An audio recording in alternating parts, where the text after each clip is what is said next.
یہ چاہیے کہ ہم اپنے علماء کے ساتھ جڑ جائیں اور اپنے علماء کے ساتھ. آج کا دور ایسا ہے کہ بغیر کسی رہبر اور استاذ کے دین کو قائم رکھنا ناممکن ہو گیا، بالکل ناممکن ہو گیا. بغیر رہبر کے، بغیر استاذ کے، بغیر پیر کے، بغیر مرشد کے. اور ابھی مزید بہت کچھ ہونے والا ہے. میں یہ بات درج کروں، مولانا پیر راشد ایوب صاحب تشریف فرما ہے، بڑی علمی شخصیت ہے، بڑی روحانی شخصیت ہے، میرے مرشد کی بڑی نگاہ ہے اور ان کا بڑا کام ہے، بہت بڑا ایک ادارہ ہے طالبات کا اور تبلیغی کام بہت زیادہ ہے. ان کی موجودگی میں صرف چند منٹ کی حاضری آپ کی خدمت میں. قرآن عزیز کہہ رہا ہے جناب صدیق اکبر کو وَسَيُجَنَّبُهَا الْأَتْقَى، وَسَيُجَنَّبُهَا الْأَتْقَى، یعنی ان قریب وہ دور کر دیے جائیں گے دوزخ سے جو سب سے بڑے متقی ہیں. اس میں تفضیل کا صیغہ ہے. اتقا کا مطلب ہے کہ امت میں جناب صدیق اکبر سے بڑا کوئی متقی نہیں ہو سکتا، اور ان کے تقوی کی بنیاد کوئی کثرت نیکیاں نہیں ہے کہ بھئی ان کی نیکیاں کروڑ ہیں، 10 کروڑ ہیں، 20 کروڑ ہے، خرب ہے، ارب ہے. نہیں، ان کی نیکیاں مختصر ہیں لیکن ان کی قیمت زیادہ ہے. اللہ کے دربار میں اس کی کتنی قیمت ہے؟ اتنی قیمت ہے کہ غار ثور میں جناب ابوبکر صدیق رضی اللہ تعالیٰ عنہ نے رسول اللہ سے پانی کا سوال کیا کہ حضور مجھے پیاس لگی. سبحان اللہ.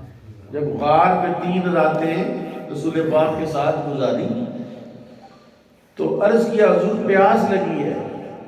میرے آقا نے فرمایا اذهب الى صدر الغار فاشرب، غار کے منہ پر جا کے پانی پی لے. اب انہوں نے نہیں کہا کہ حضور غار کے منہ پر کون سی ٹوٹی لگی ہے، نلکا لگا ہوا ہے، یہاں تو بندہ بشر کوئی نہیں ہے اور آپ کہتے ہیں غار کے منہ پر جا کے پانی پی لو. لیکن وہ ابوبکر صدیق تھے، ان کا رسول اللہ پر ایمان تھا. سبحان اللہ. کہ میرے آقا نے کہا ہے تو تم کو پانی ہوگا تبھی تو کہا ہے. کہتے ہیں غار کے دروازے پر پہنچا، ٹھنڈا میٹھا خوشبودار پانی موجود تھا. سبحان اللہ. سبحان اللہ. جب میں نے پیا میری روح تک سیراب ہو گئی، بڑا مزہ آیا، بڑا لطف آیا. پانی پی کے واپس پلٹا تو میرے آقا نے پوچھا کیسا تھا پانی؟ حضور اب ید من اللبن، دودھ سے زیادہ سفید تھا. احلا من العسل، شہد سے زیادہ میٹھا تھا. ابرد من البرد، برف سے زیادہ ٹھنڈا تھا اور خوشبودار بھی تھا. میرے آقا نے فرمایا جانتے ہو کہاں سے آیا پانی؟ کہاں سے آیا جانتے ہو؟ حضور اللہ اس کا رسول جانتے. فرمایا جب تو نے مجھ سے پانی مانگا اللہ نے جنت میں نہروں اور چشموں پر معمور فرشتے کو حکم دیا میرے محبوب کے یار نے پانی مانگا ہے، جنت سے لے کر غار کے منہ تک چشمہ چلا.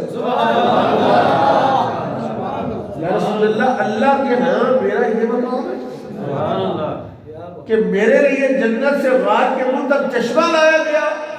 فرمایا اس سے بھی بڑا مقام ہے. یا رسول اللہ اس سے بڑا کیا ہے؟ فرمایا اللہ نے لکھ دیا ہے جس کے دل میں بغض ابوبکر ہوگا وہ جنت میں داخل ہی نہیں ہو سکتا. ابوبکر کی محبت دل میں ہوگی تب جنت میں جائے گا، کسے باشد. اور ابوبکر صدیق رضی اللہ تعالیٰ عنہ حضرت ابو ذر غفاری نے ایک قدم ہی آگے بڑھایا تھا. چلتے چلتے تو 10 15 20 لوگ چل رہے ہیں، کوئی آگے کوئی پیچھے. تو میرے آقا کا چہرہ غصے سے سرخ ہو گیا. فرمایا ابو ذر دیکھتا نہیں تو کس سے آگے چل رہا؟ یعنی رسول پاک کو بھی ابوبکر سے آگے بڑھنا کسی اور کا پسند ہی نہیں ہے. اور وہ جو سیدہ عائشہ صدیقہ رضی اللہ تعالیٰ عنہ نے انکار کیا کہ مرو ابا بکر فلیصلی بالناس، ابو بکر حکم دو لوگوں کو نماز پڑھائے. انہوں نے کہا نہیں حضور ابا جی ذرا کمزور دل کے آپ کے مسلح پر نہیں کھڑے، کسی اور کو کہیں. فرمایا نہیں مرو ابا بکر فلیصلی بالناس. انہوں نے کہا نہیں ابا جی کے علاوہ کسی اور کو کہیں. انہوں نے تیسری مرتبہ کہا مرو ابا بکر فلیصلی بالناس، ابو بکر حکم دو لوگوں کو نماز پڑھائے. انہوں نے چوتھی مرتبہ بھی انکار کر دیا، نہیں حضور کسی اور کو کہیں. یہ جو جملہ ہے نا باجوہ صاحب اس کی گہرائی کو سمجھتے ہیں، امید ہے ان کی برکت سے آپ بھی سمجھ جائیں گے. میرے آقا نے فرمایا یا باللہ ورسولہ والمؤمنون.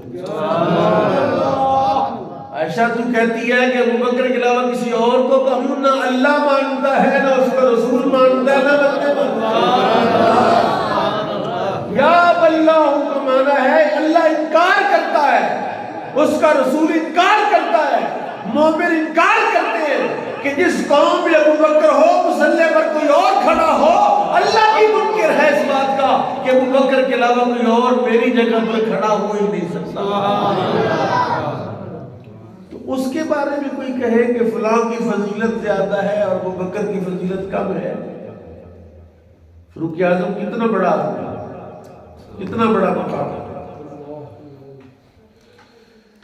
نبی کریم صلی اللہ علیہ وسلم کو شکایت کی حضرت ابوبکر صدیق کہ حضور میرے ساتھ بولتے نہیں، 2 دن پہلے بات ہو گئی ہے، ناراض ہو کے بیٹھے ہوئے، میں بلاتا ہوں بولتے نہیں، خاموش رہتے ہیں.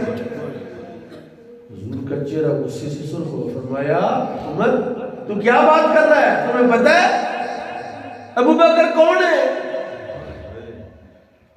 جب میں نے اعلان کیا کہ میں اللہ کا نبی ہوں تم نے انکار کیا.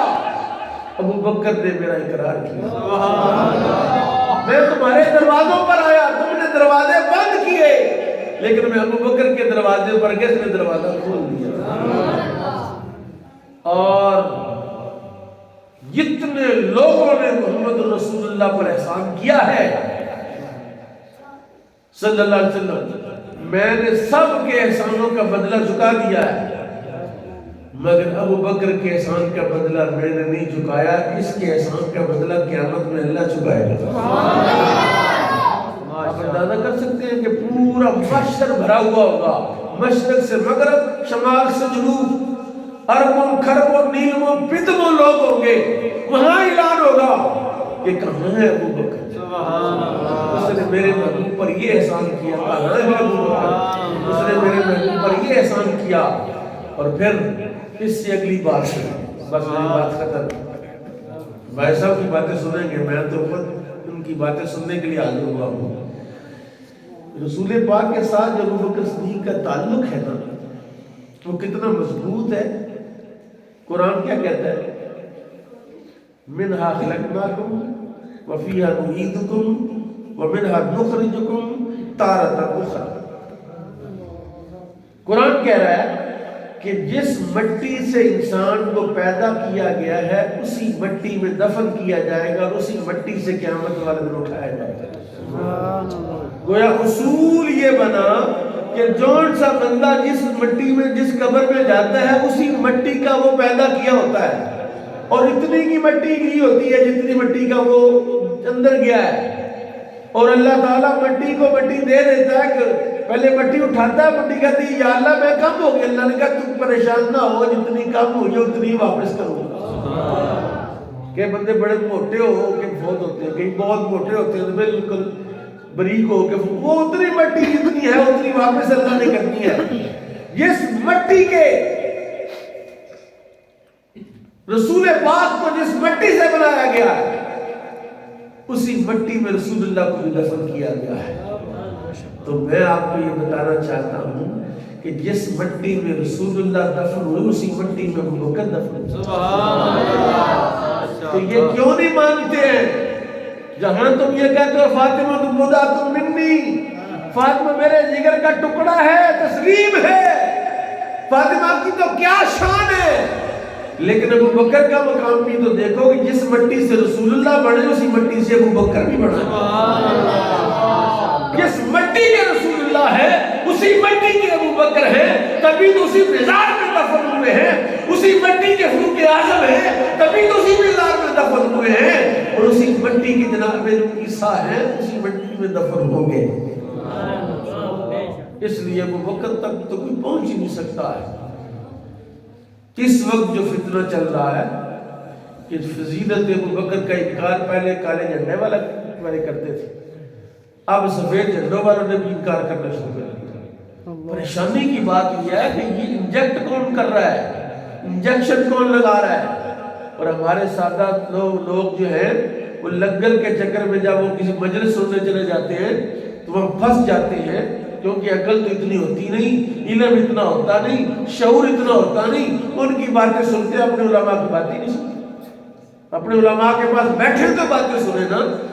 اللہ تعالیٰ جناب سیدنا صدیق اکبر رضی اللہ تعالیٰ عنہ نے جو رسول اللہ سے محبت کی ہے، اس محبت کو میں سمجھنے کی توفیق نصیب فرمائے۔ ایک حدیث میں آپ کو سناؤں، سبحان اللہ، مجھے یاد آگے چلتے چلتے پھر آقا نے فرمایا اگر ایمان ابو بکر کا وزن کیا جائے،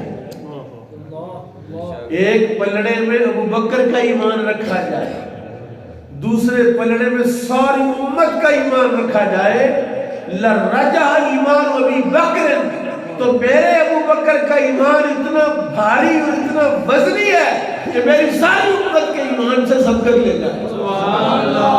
اللہ تعالیٰ اس ایمان کی قدر کرنے کی توفیق عطا فرمائے۔ وما علیہ